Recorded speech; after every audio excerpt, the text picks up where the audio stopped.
जब इंसान बिना चाबी के कोई ताला नहीं बनाता तो आप ऐसा क्यों सोचते हैं कि ईश्वर आपको ऐसी मुसीबत में डालेगा जिसका कोई हल ही ना हो। याद रखिए, हमारा लक्ष्य सही होना चाहिए। काम तो दीमक भी दिन रात करती है, पर वो निर्माण नहीं, विनाश ही करती है। नमस्कार, मैं हूं कमल श्रीमाली।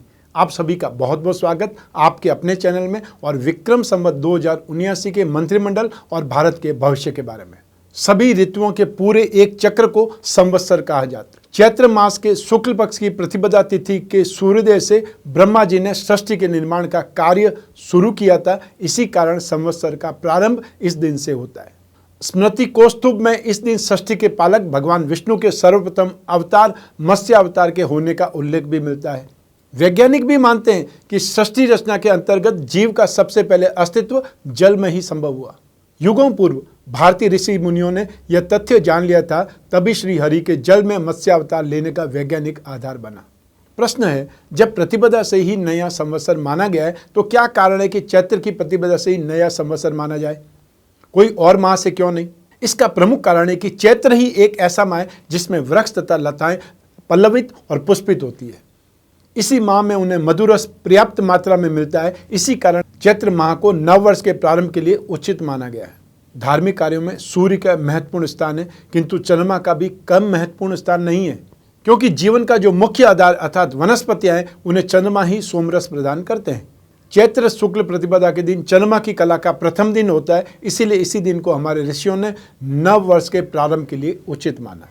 हिंदू नव संवत्सर चैत्र मास की शुक्ल प्रतिपदा को मनाया जाता है। इस दिन से ही नया पंचांग प्रारंभ होता है और वर्ष भर के पर्व उत्सव अनुष्ठानों के शुभ मुहूर्त निश्चित हो जाते हैं। हर वर्ष चैत्र शुक्ल प्रतिपदा से पंचांग बदल जाता है, आरंभ होता है नया संवत्सर। संवत की शुरुआत के साथ शुरू होता है 9 दिनों तक चलने वाला दुर्गा उपासना का व्रत नवरात्र।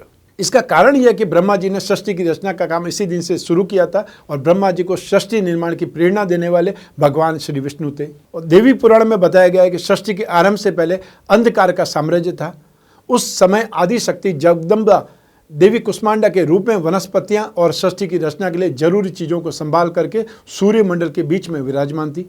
सृष्टि रचना का जब समय आया तब उन्होंने ही ब्रह्मा विष्णु और भगवान शिव की रचना की।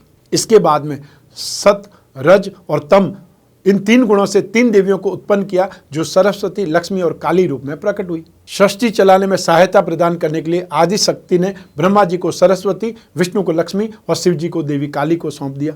आदि शक्ति की कृपा से ही ब्रह्मा जी सृष्टि के रचयिता बने, विष्णु पालन करता और शिव संहार करता।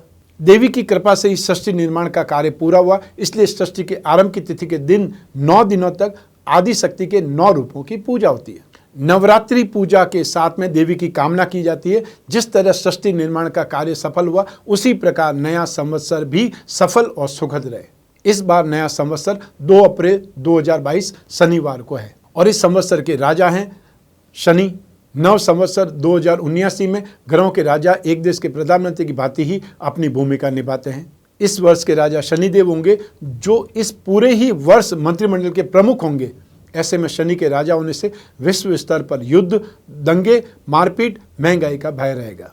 बहुत सारे देशों की जनता अपनी ही सरकारों के खिलाफ विद्रोह कर सकती है और लोग भी कई प्रकार के रोग और महामारी से पीड़ित हो सकते हैं। याद रखिएगा, मैं फिर वापस बोल रहा हूं, लोग बहुत प्रकार के रोग और महामारी से पीड़ित हो सकते हैं, रहेंगे। जनहानि और अकाल जैसी परिस्थितियां सामान्य मानी जाएंगी। भारत के भी कई राज्य आतंकी घटनाओं से परेशान रहेंगे और कई देशों में पलायन आदि की स्थिति उत्पन्न होगी। अब बात करते हैं नव संवत्सर के मंत्री की, वो हैं बृहस्पति देव। जिस प्रकार देश की सरकार में द्वितीय स्थान गृह मंत्री को दिया जाता है, उसी प्रकार ग्रहों के मंत्रिमंडल में भी यह भूमिका मंत्री की होती है। ऐसे में नवीन संवत्सर 2079 में गुरु बृहस्पति मंत्री की भूमिका निभाएंगे। गुरु के मंत्री होने से सभी प्रकार के अनाजों जैसे गेहूं, चावल, धान्य, मक्की आदि का उत्पन्न पर्याप्त मात्रा में हो पाएगा। वर्षा भी पर्याप्त मात्रा में होगी। देश की सरकार कई लोक कल्याणकारी योजनाओं पर तेजी से काम करती दिखाई देगी। लोगों में धार्मिक विश्वास बढ़ेगा। इसके अलावा ईख, गुड़, दूध, तेल और अन्य रसदार पदार्थों में भी वृद्धि देखी जाएगी। अब बात करते हैं नव संवत्सर के फाइनेंस मिनिस्टर की, वो है धनेश शनि स्वयं, अर्थात इस संवत्सर के राजा भी शनि है और फाइनेंस मिनिस्टर भी शनि भगवान है। देश के अनुकूल संचालन के लिए धन की व्यवस्था करना जिस प्रकार वित्त मंत्री की जिम्मेदारी होती है, उसी प्रकार ग्रहों के मंत्रिमंडल में यह कार्य धनेश अर्थात जो कोषपति है उसको दिया जाता है। ऐसे में नवीन संवत्सर 2079 में धनेश का पद भी शनि जी के पास में ही रहेगा। इससे व्यापारी वर्ग में धन की कमी देखी जाएगी। देश का व्यापारी हानि होने से या धन की कमी होने से असंतुष्ट हो सकता है और बहुत बड़े व्यापारी या कई बड़े कारोबारी और प्रसिद्ध लोगों को भी रोग और शोक परेशान करता रहे। आयात निर्यात से जुड़े जातक प्रशासनिक कुटिल नीतियों के कारण काफ़ी परेशान रहेंगे। विश्व भर के कृषि वर्ग में भी प्राकृतिक प्रकोपों के कारण हानि संभव है। अब बात करते हैं सेनापति की। नव संवत्सर में जो दुर्गेश है वो सेनापति बुध हैं। इस नव संवत्सर 2079 में दुर्गेश अर्थात ग्रहों के मंत्रिमंडल के सेनापति बुध भगवान होंगे। बुध के समग्रह होने के कारण जनता को भी मिश्रित परिस्थितियों से दो चार होना पड़ेगा। जनता सामान्य भौतिक सुखों का उपभोग करेगी।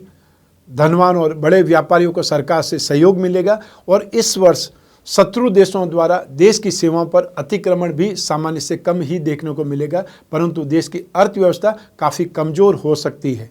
आइए अब बात करें कृषि की या खाद्य सामग्री की, और उसके लिए होता है ध्यानेश। तो नवीन वर्ष में ध्यानेश शुक्रदेव होंगे।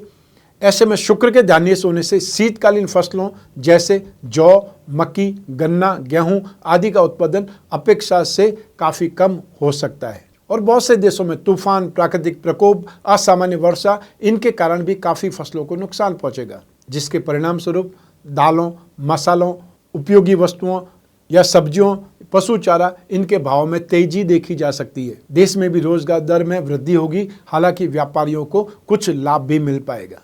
तो ये था नव संवत 2079 में मंत्रिमंडल क्या होगा, कौन कौन से ग्रहों को क्या कार्यभार मिलने वाला है, वो मैंने आपको बतलाने का प्रयास किया है। और इससे ही आप जान सकते हैं कि भारत का भविष्य, जो आप भारत के वासी हैं, उनको क्या मिलने वाला है, उनको क्या संघर्ष करना पड़ सकता है और किन बातों से उनको सावधान रहना है। आने वाले दिनों में इस नवरात्रि में ही 6, 8, 9, 11, 12, 13 मैं मुंबई शहर में रहूँगा। आप जो व्यक्तिगत मिलना चाहते हैं, फेस टू फेस कुंडली विश्लेषण चाहते हैं, वो लोग स्क्रीन पर दिए हुए नंबर पर संपर्क करके अपॉइंटमेंट फिक्स कर सकते हैं। 7 अप्रैल को मैं पूना में रहूंगा और 10 अप्रैल को मैं नागपुर में रहूंगा। आप में से जो भी जिन शहरों के आसपास रहते हैं वो उन शहरों में मिल सकते हैं। अपॉइंटमेंट के लिए यही नंबर होंगे, इन्हीं नंबर पर संपर्क स्थापित करना है। तो इस एपिसोड में बस इतना ही। मैं कामना करता हूँ कि आप स्वस्थ रहें, प्रसन्न रहें और सुरक्षित रहें। अपना और अपने परिवार का बहुत बहुत ख्याल रखें। आप सभी को मेरा नमस्कार, बहुत बहुत शुभकामनाएं। ईश्वर आपकी रक्षा करे, माँ भवानी आपकी रक्षा करे। बहुत बहुत धन्यवाद।